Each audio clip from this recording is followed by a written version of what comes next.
Hey there, we're on track this year to read through the entire Bible, and I know that this can be a daunting task. There's a lot of reading, it's easy to fall behind, or sometimes it's just really good to slow things down and take some extra time with a book or a passage of the Bible that you feel needs more thought or energy. And that's where I want these videos to come in. I'm aiming to review the week's Bible reading, getting you caught up so that you can continue on track with us at Bible Discovery. So this week, we're going from Numbers 4 to 27. So in Numbers 4, the Bible gives us a closer look at the three clans of the tribe of Levi and what they do for the tent tabernacle. A census is taken to see what these clans number. So specifically, the men of working age are counted, which for the Levites were men between the ages of 30 and 50. So remember that the tabernacle was a portable tent. It traveled with the Israelites through the wilderness, so someone had to carry all of its parts, which of course was the Levites. So broken down into their three subclans. The Kohathites were to carry all of the furniture of the tabernacle once the priests had prepared them for travel, so wrapping them or covering them up. The priest in charge of the Kohathites was named as Eleazar. The Gershonite clan then was responsible for carrying the curtains and the ropes and the fabrics of the tent tabernacle, and the priest given charge for their organization was Ithamar. The Merarite clan carried the frames, poles, bases, pegs, and tools, just general tools of the tabernacle, and their overseeing priest was again Ithamar. Numbers chapter 5 details how someone who has become ritually impure would need to stay outside of the camp of the Israelites when they were in the wilderness. It talks about how someone who had sinned against someone else or against God was required to confess their sin and then make financial restitution for it. And finally, the chapter deals with what should be done when a husband suspects a wife of adultery but can't prove it. So the text makes it illegal for the husband to divorce the wife. Rather, he brings her to the tabernacle and allows God to judge. Now, I think this should be seen as legislation to protect an ancient wife from being divorced and disgraced unjustly. Number 6 outlines what a Nazirite vow to God would look like. This is a vow of specially dedicating your life to God for a specific period of time, and it involved abstaining from certain foods and actions. Number 6 also contains the famous priestly blessing that Aaron and his sons were to pronounce over the Israelites. Number 7 records the offerings and gifts that the different tribal leaders of Israel brought for the dedication of the tent tabernacle. So they bring carts and oxen to the Merarite and Gershonite clans to help them move the tabernacle. The Kohathites, who moved the furniture of the tabernacle, they had to use their own muscle. The furniture had to be carried by poles resting on their shoulders. Then the other gifts by the tribes of Israel include silver and gold dishes for the tent tabernacle and grain and animal sacrifices that went along with that. We're also given a detail of how Moses communicated with God at the end of chapter 7, how he would hear God's voice from between the two cherubim on the lid of the Ark of the Covenant. Kind of a neat detail just tucked into number 7. Now, Numbers 8 talks about how Aaron set up the lamps in the tabernacle, and then it records the dedication of the whole tribe of Levi for their work, those three clans that we talked about earlier. Here, we're told that the age of their work was 25 to 50, but back in Numbers 4, the census counted the men aged 30 to 50. So this gives us the hint that there was probably a 5-year apprenticeship for the Levites before you could become a full working member, taking on those Levitical obligations. Numbers 9 records what to do if you had to miss celebrating the Passover because you were ceremonially unclean.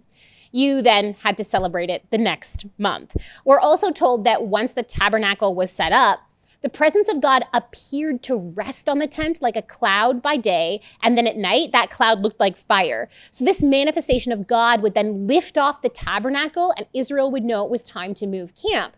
And we're told that the time of their encampments varied a lot during this period. Sometimes just it was a night, and other times it was a full year, and anywhere in between those numbers.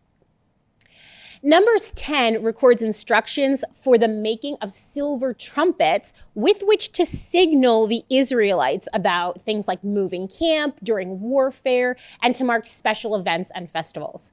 Chapter 10 also records Israel leaving Mount Sinai and how Moses convinced his in-laws to travel with Israel as helpful guides in the wilderness. Numbers 11 begins leadership struggles for Moses. So the people begin to complain about life in the wilderness. They complain about food. And Moses goes to the Lord basically saying, I can't do this. I'm done. God's response is to put his spirit on the 70 elders of Israel. But God also brings a plague on Israel when they hunt and eat quail after complaining yet again. Numbers 12 records a leadership rift between Moses and his sister and brother, Miriam and Aaron. Now, this would have been a really big deal because these were the 3 leaders of Israel. There's the 70 elders, of course, but Aaron was the high priest, and Miriam was a prophet in Israel. They come against Moses because of his Cushite wife, which is a whole other thing in and of itself. But it may be that the non-native Israelites were the ones who kept starting the grumbling against God that had caused the plagues to break out among the camp in the first place. This is spoken of back in Numbers 11. So the fact that Moses is now married to one of the non-native Israelites may have really ticked his siblings off, but they were wrong. Life was not about ethnicity. It was about faithfulness to God. And Miriam and Aaron were in the wrong. Miriam was apparently the instigator because she bears the punishment and has to stay outside of the camp for 7 days as one who is ritually impure. Numbers 13 sees Moses sending 12 spies into the land of Canaan. But when they come back, only 2 of them, Caleb here, and we'll later learn Joshua too, want to go forward with God's plan of conquest. The other 10 are too scared. In Numbers 14, the Israelites are trying to choose a new leader of Israel to take them back to Egypt. Joshua and Caleb tear their clothes in mourning, and the Israelites are talking about stoning them. The glory of the Lord appears at the entrance to the tent tabernacle, interrupting all of this, and says that now they will not go into the promised land for 40 years, but will rather wander in the wilderness. They don't like this answer, so they change their mind and try to start the conquest anyway without Moses or the priests, and it goes horribly. They lose the battle and come running back to Moses. Numbers 15 contains information about grain and drink offerings that would go along with burnt or animal offerings, and it outlines what to do about unintentional sin. It also records how a Sabbath breaker was executed and records how the Israelites were supposed to wear tassels of remembrance on their clothes. Number 16 records Korah's rebellion. Now, this rebellion was trying to overthrow Aaron's priesthood, and it was after that failed entrance into the promised land, so it's really not surprising there was a lot of civil unrest. So this, not surprisingly, ends badly for Korah and the leaders with them. They're burned up by the fire that they offered in their censers, and then their bronze censers are beaten into sheets to cover the altar of the tabernacle as a remembrance.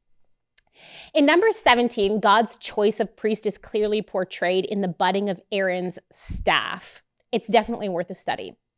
Numbers 18 talks about the portion of the offerings that Aaron and the priests were allowed to keep. Numbers 19 describes what the water of cleansing was, how it was made with an animal sacrifice, and how it was used to ritually purify.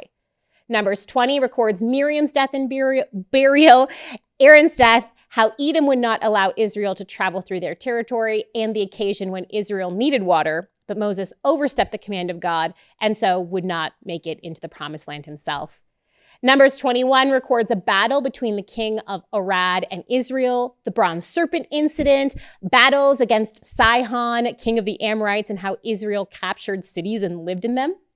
In Numbers 22, we see Moab being nervous that Israel's in their territory, and so they ask Balaam, a diviner and prophet, to come curse Israel. And there's an interesting confrontation between the angel of the Lord, Balaam, and Balaam's donkey. Numbers 23 records how Balaam cannot curse Israel, but instead blesses her. Chapter 24 records prophecies of Balaam after the Spirit of God overcame him. Chapter 25 records how Balaam advised the Moabites on how to get Israel to essentially curse themselves by getting them involved in sexual immorality and idol worship. Numbers 26 records another census of Israel, this time so that their inheritances of land in Canaan could be properly allotted. And finally, Numbers 27 records how the 5 daughters of Zelophehad were given their father's inheritance in the Promised Land and were a pattern for future land laws. And then also how Joshua was commissioned to become the new leader of Israel. There we go. Another week recap. I hope you enjoyed it. Don't forget to give this video a like and let me know what you think the wildest story from Numbers is. Thank you so much for watching. We want to keep producing high-quality biblical content, but we can't do it without your support. If you feel called to support us, please click the link in the description under Donate. Your support really means a lot to us.